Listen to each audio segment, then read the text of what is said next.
What is up, boys? We're back. Like we were here earlier in the week or something. We're back. So today we wanted to talk about a book that's coming out this upcoming Wednesday, September 29th. It's called Human Remains, issue number 1. It is from Vault Comics. The writer on it is Peter Milligan. And artist is Sally Cantirino. I'm so sorry if I butchered that. And before we talk about it, just want to give a quick synopsis. That way we all kind of know what we're getting into. So Human Remains number 1. It's about Dax and Bisa love each other, but in this new and terrifying world, love is dangerous. Feeling anything is dangerous. Earth has a new and terrible invader. Monsters that deprive us of the very feelings that make us human. A shocking tale of pent-up emotions, perilously loud sex, and forced composure in the face of unspeakable horror from one of the most celebrated writers in comics, Peter Milligan, and breakout horror artist Sally Cantirino. And so we're going to talk about this today. And, you know, it's one of those books that has a lot to say. And, you know, I just want to hear your guys' thoughts, Steve and Sergio. You know, we're all here. We're hanging out. You know, what are your thoughts, Steve, your general thoughts on this really cool book? All right, general thoughts on this issue number 1. We've talked a lot about what an issue number 1 really needs to do, and I think this one kind of did it for me. It really did hook me on some of the concepts of this book. The fact that it reminded me in a way of like A Quiet Place, where there's these creatures or something that is not earthly, and it is taking advantage of us and making us, you know, have to be sheltered. We have to feel scared of our emotions, of our human aspects, right? You can no longer be, you know, sad or joyful or anything. You can't really express yourself in any way, or you're going to be, you know, something's going to be happening to you. And I really appreciated that aspect of this story. That mystery part of it too. It really did hook me in terms of a number 1. Serge, I want to hear your thoughts. Human Remains. I didn't know what to expect going into this one, but I gotta say I was pleasantly surprised. I'm digging what the writer Peter Milligan. I believe I'm hoping I'm understanding what he's kind of trying to say with this book. Like you said, Steve, this is a story in which. You know, these aliens, they come and anytime a human shows any kind of emotions, right? These aliens come in and they attack and they just tear us apart to pieces like instantaneously. So I mean, that was pretty cool. I don't think we've ever seen anything like that. But what I enjoyed out of this the most for me was I kind of got a comparison to what we have been going through the last almost 2 years now with the pandemic, and how that has affected us as people. Really, you know, all the like all the restrictions, all the this new world that we're living in, much like these characters, right? They're trying to figure out how to cope, right? How to adjust. Something like showing emotions, you know, one of those things that make us human, you know. And what are we dealing with now? You know, a lack of connection almost, you know, at least on a physical level, right? You know, we're being separated, we're being distanced, you know, especially at the beginning of this when we didn't know what the heck was going on. You know, scared to hug our own loved ones, right? The characters in these books scared to show that emotion, right?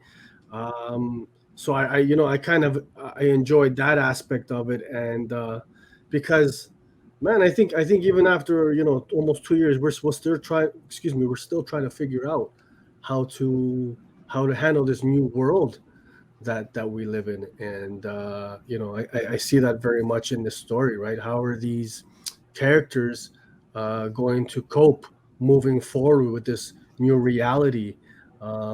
And as you can see with this particular gentleman here, he's having a difficult time coping with with the new reality. Much like there's quite a few of us out here who are in that same boat, same predicament. So I very much dig what he's saying there. With what we're dealing with on a day-to-day basis now in this post-pandemic world. So it's cool stuff. Lauren, what are your thoughts? Yeah, I mean, I totally see that. In terms of, I mean, people we're having to all make choices, right? Can we go see somebody that we care about and even just hug them, or is that going to cost us a life or someone else their life? I mean, literally, people are having to make choices like that. We've all had to at this point. But also, I'm very interested that it's all emotion. So, for example, it's not just if you love, or like there's an episode of Legends of Tomorrow recently where if you got angry, then this monster would come and eat you. Like literally that happened, but it's all emotion. You can't feel a thing. And so that's interesting here. It's not just attacking one or two or even three of our human emotions and having a critique on what these emotions do to us. It's literally all our emotions. Yeah. And so you can't feel anything. I think that's one thing that's hard to do as well, because as I was reading the issue, I was like, well, they're feeling something here, right? Like at certain moments, and they weren't getting like attacked. And I was like, they're technically feeling here. Like you literally have to be a robot to feel absolutely nothing. And so I think that's an interesting concept I want to see more of, is what do you do when you feel anything above just deadline of just deadpan basically, right? And people are feeling that, and I'm like, you should be getting attacked right now by a monster then, right? So it's very interesting, and I'm a sucker for anything that delves into the human psyche and human emotions, how they affect us and what we can do with them. So yeah, if we're just talking about the story and the plot, I absolutely dug this. Really, really cool. How about that art? Yes, I was gonna say, we've got the art to talk about. I love I know we always say it in other things, but I love the color palette here. But in particular, I love the textures. If you look at the texture of all this, really, really cool that you can it's almost like I can feel it with my eyes. You know what I enjoyed, Lauren, is even though you've got this book, this story with these monsters, and it's very, very violent, very, very gory. I was just gonna say, just to those who may not be into like gory aspects of this book kind of shocked me because of how kind of gory it is in a way. Like, but what I love of what the artist did, Sally Cantirino, correct, is that she balanced that gore with a slightly more of a like an animated cartoony style, right? So it gives a bit of maybe levity to the art and what we're looking at, because otherwise I mean, it can be, I mean, with what Peter's trying to say with the story, and if there's not that kind of that break with the art, it could be I could see this being a very dark and grim storyline. But so I like that balance that she brings to with the art and to the story, man, right? Otherwise, and the page here you pulled up, it reminds me of the stuff they put in like Spy Island, like the extra little tidbits like this is like this is attached to like a pole in the world here, being like, I like little touches like that, because it really feels like its own world, and it feels like something we could actually live in. Sergio, you talked about relating it to our own reality. Like, what if this happened where we didn't have two very diverse sides of get vaccinated and all this stuff and don't? What if everybody just agreed, like, okay, now we just gotta shut it down? And wild, man, absolutely wild. It's crazy. How about that alien design?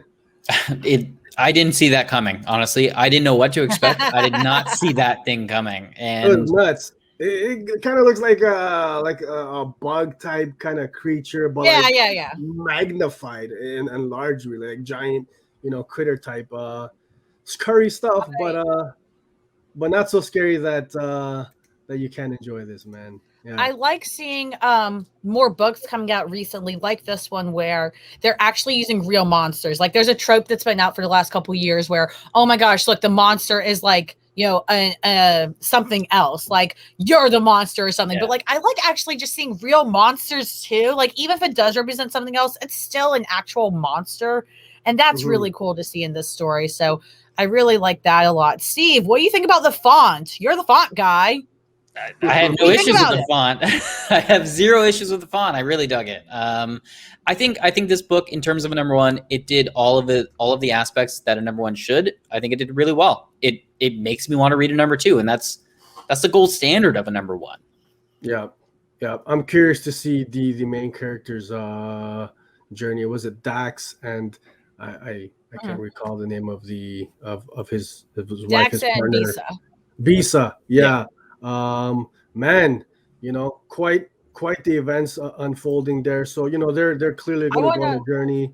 But then also you've got these other interesting characters, like you've got the scientist, and again, really, you can kind of see, she's kind of trying to warn the government, and she's being the voice of reason, a lot like what's been happening, in the real world, right? With this pandemic. So I see some similarities there as well. I think they've got a solid book here. I enjoyed this, and for me, at the end of the day, how I kind of judge a book is: do I want to grab number two? Am I going to continue it? Am I going to, add it to my pull list? I think with this one, you betcha, yeah. Yes, and I want to show y'all. I don't know if you guys have seen this yet, but there's some banging variants for this. Look at this one. That's crazy. Wow, that's insane. Like, what in the world is that? Like, that's pretty. I mean,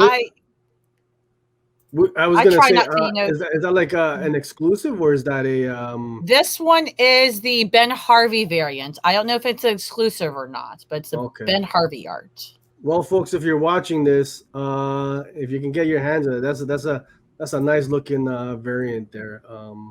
Yeah, man. Enjoy. Vault, they've been putting out great stuff. Yeah. What they're doing. Absolutely. They're one of the. I would say they're easily in the top, 5, if not 3, indie publishers, like one of the newer ones, especially, that are just putting out banger after banger. Oh, for sure. What any other thoughts, Steve, Lauren? You guys want to? Steve, you got some final thoughts you want to wrap it up in a pretty bow with? No, I love the parallels that Sergio brought in terms of how we are dealing with things in our lives and how the book and that society is dealing with things. That's not something I caught a glimpse to, but I'm glad you raised that, Serge, because I see it now. I'm agreeing with you. It's such a great parallel.